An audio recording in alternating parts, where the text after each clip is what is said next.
Shri Shri Ras Viharini Ju Ki Jai. Shiksha Patr, Shri Hari Rai Ji Bade Shiksha Patr. Day 8 of the audio readings. Patr Do, letter number 2, verse 9.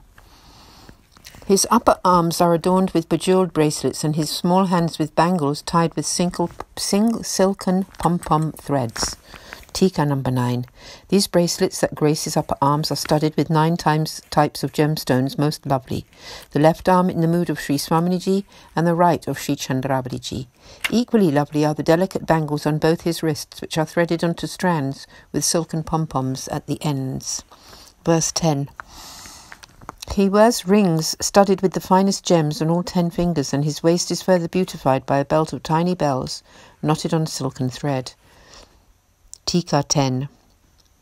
The superb bejewelled rings on his 10 fingers represent the 10 types of devotees. Krishna grants the highest happiness through the touch of his nails, using the finger which matches the devotional mood of that particular devotee.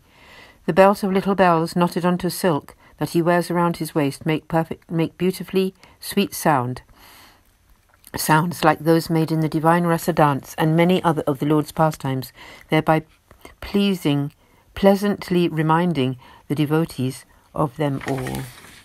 Verse 11. The sound of Sri Krishna's ankle bells enchants the gopis. In his infant form, Sri Krishna is unclothed, and the rays of light from his 10 moon-like toenails defeat the brightness of the moon itself.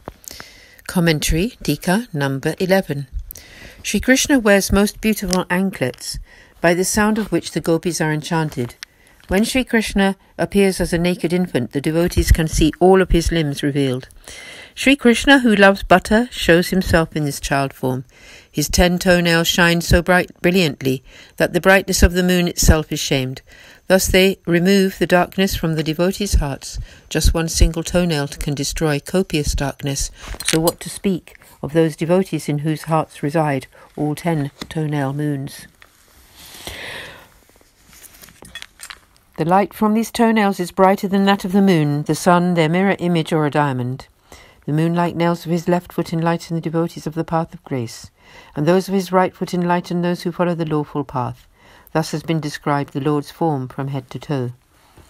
Verse 12. Sri Krishna smiles upon seeing the reflection of his own lotus face. This divine child's body is covered in dust. He is the zenith of childish innocence. Tika 12. These are some of the pastimes displayed by the Lord in his form as a small child. When he sees his own reflection in one of the mirrored pillars, in his own home, he runs to try and catch it, and when he cannot, he smiles. Sometimes he stares at his own reflection and smiles joyfully at it. His whole body is covered in dust and appears most beautiful.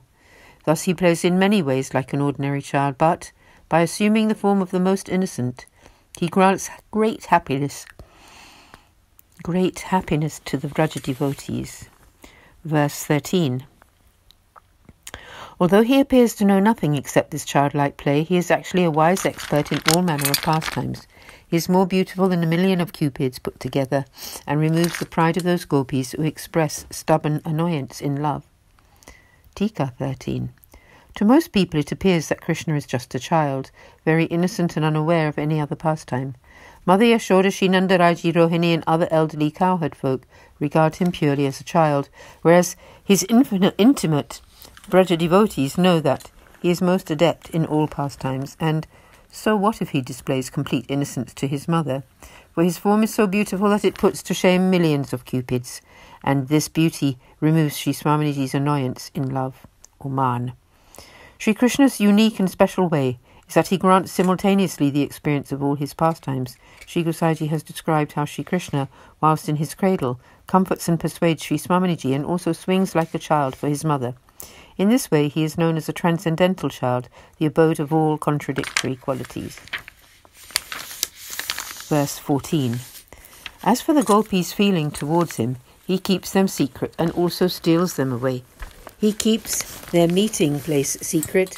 He is the embodiment of supreme bliss and forever devoid of affliction. Tika 14. Sri Krishna has a very private and exclusive relationship with Sri Swaminiji.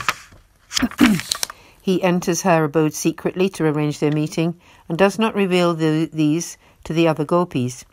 Sri Krishna enters the houses of all the gopis very surreptitiously and begins to drink their milk and eat their yogurt, butter and other foodstuffs. If a gopi comes there at that time, he arranges a secret meeting with her. If a cowherd lad comes, or his mother Yashodaji, then he conceals those meetings and arranges to meet all of the devotees. By thus keeping these trysts hidden, each devotee thinks that they alone will have such an encounter, and happily contemplates this fact. When Sri Swaminiji is sitting surrounded by all the gopis, so Sri Krishna signals to her to come to a special place to meet him, and does it in such a way that no other perceives it.